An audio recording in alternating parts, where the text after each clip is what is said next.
We're here. Did we miss anything? We would not presume to begin without you, Ida. Orianger has returned to the Waking Sands, but everyone else is now present. Yes, but for what exactly? We all have duties to attend to, Alphino, so you may dispense with the preamble. Thank you, Elise. It is the very subject of those duties which compelled me to call this gathering. Though the Warriors of Darkness no longer pose a threat, Eorzea's many troubles demand no less of our attention.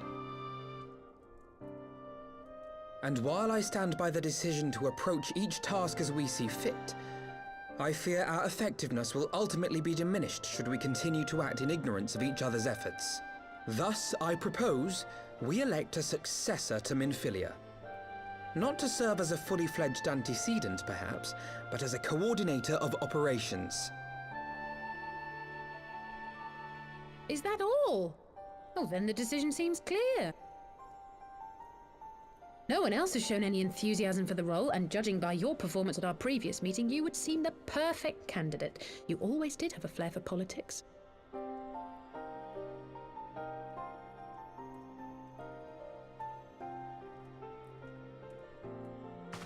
I did not mean to... That was not my intention. As my tenure as commander of the Crystal Braves comprehensively demonstrated, I lack the qualities required for such an office. I would much prefer to remain as I am now, a soldier in the field, so to speak. Should none of our number step forward, must we then constrain some unwilling candidate to take up the position? Well, based on merit alone, a certain adventurer would be my choice. Though I concede she might struggle to balance her new responsibilities with, let me see, slaying primals, thwarting legatuses, and feeding the orphan poor. Thancred makes a good point. Any who would wear such a mantle would be bound by its obligations. Have we not become sufficiently familiar with each other's methods to act without an overseer? At present, I see no cause to so willingly limit one of our number. Oh my goodness! Help! I need some help here!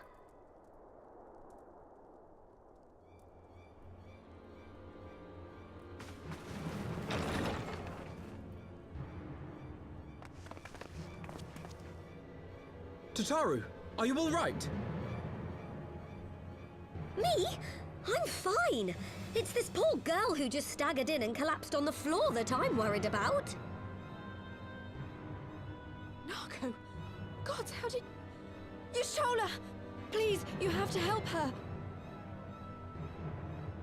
Kral, a hand if you would. Let us see about closing these wounds.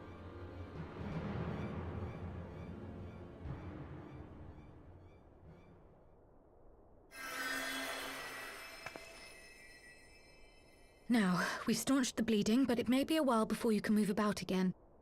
Though having seen your wounds, I'm surprised you are still moving at all. Thank you. My message. It was too important to delay. I took the shortest route I could, though I knew it was more heavily patrolled. As you can see, my efforts at evasion were not entirely successful. Honestly, you're too brave for your own good. What was so urgent that you needed to fight half the Empire to get here? You could have been killed. I'm sorry, Ida. I had good reason. But I imagine your friends are wondering who this bloody mess of a Mikote is. My name is Minago, and I belong to the Alamegan Resistance. I came to warn Ida and Papalimo about one of our leaders. A man who calls himself the Griffin. He's always been dangerous, but he's planning something new. Something reckless. The Griffin, you say?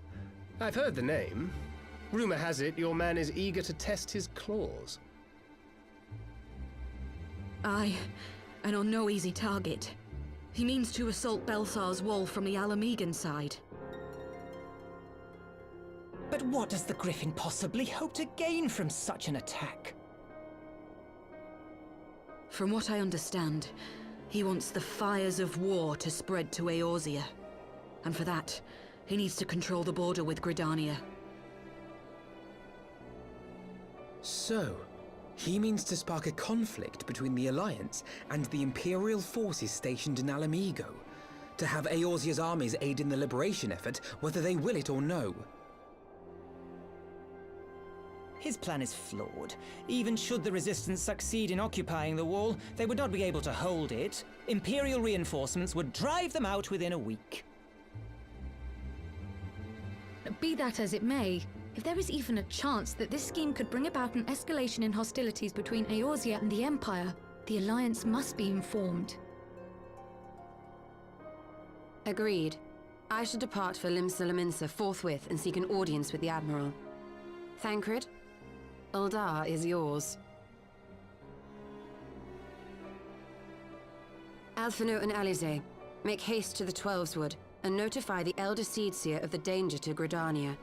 She will duly call a council of the Alliance leaders, whom you must be ready to receive. You will be our voice in Ishgard. Explain the situation to Sir Emeric and encourage him to send an envoy. To Taru, Kryl, I leave the care of our injured messenger to you. See that she remains quiescent and her wounds closed. I believe that covers everything. Let us be about our tasks.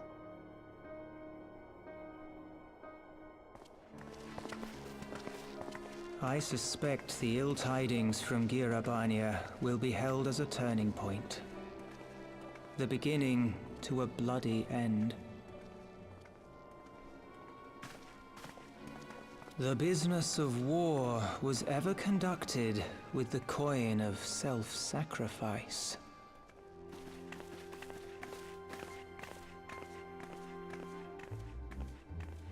'Twas Master Louis Soir himself who taught us that such costs are not to be ignored or denied.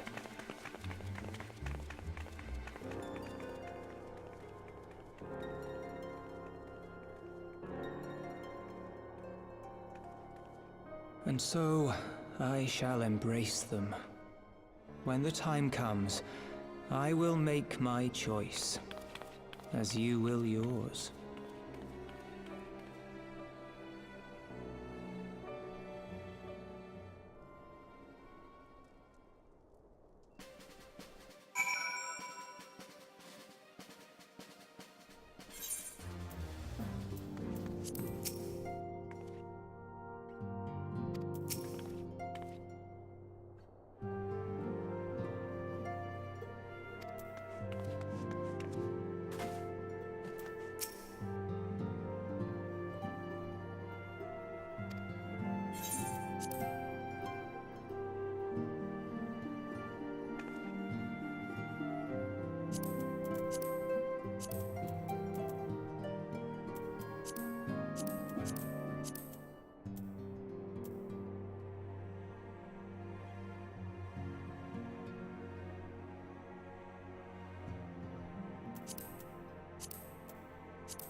I bid you welcome, my friends.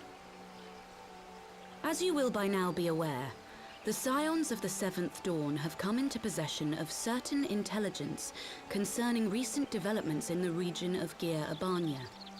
It springs, I am assured, from an unimpeachable source. Is that not so, Master Alphino? Indeed, Elder Seedseer. Our information comes directly from a member of the Resistance's inner circle, and we have no cause to doubt its veracity. This griffin of theirs is a fool if he thinks he can hold Belsar's wall against the Empire. When the Imperials move to take it back, they will come in force, and the resulting fighting is all but certain to spill over into the Black Shroud. At the Battle of Cartano, the combined might of 3 grand companies labored to contend with the remnants of but a single Imperial legion. Alone, Gridania would be hard-pressed indeed to hold back the tide, should the Garleans turn their minds from reclamation to invasion.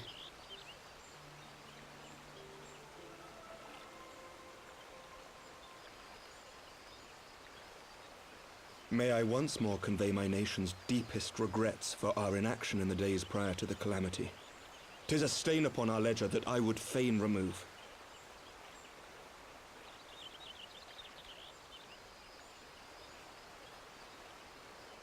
Elder Seedseer, I do hereby request leave to deploy a defensive force within the borders of Gridania. Ishgard's return to the Alliance shall be honored by more than mere ink upon parchment. The Doman people too would join any effort that weakens our common foe. We are few, but our most seasoned shinobi are at your disposal.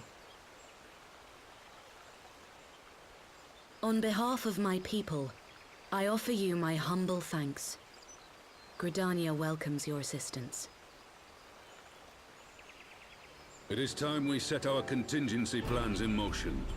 Is the Alliance agreed?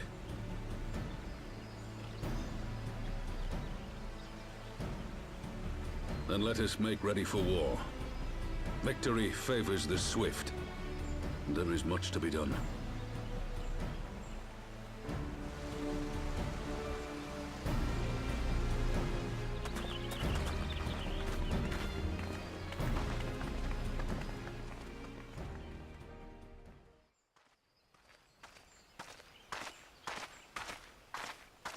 The Council knows that Alamigo will not soon be wrested from the Empire, and its decision to bolster the border's defenses seems eminently practical. Why then, brother, do you scowl so? I agree that they have chosen the wisest course available. Indeed, the only reasonable one. Yet something feels awry. In making ready for war, is the Alliance not granting the Griffin the very thing he desired? Any attempt to hold the wall is doomed to failure, aye. But I wonder if we have misjudged the prize for which he plays.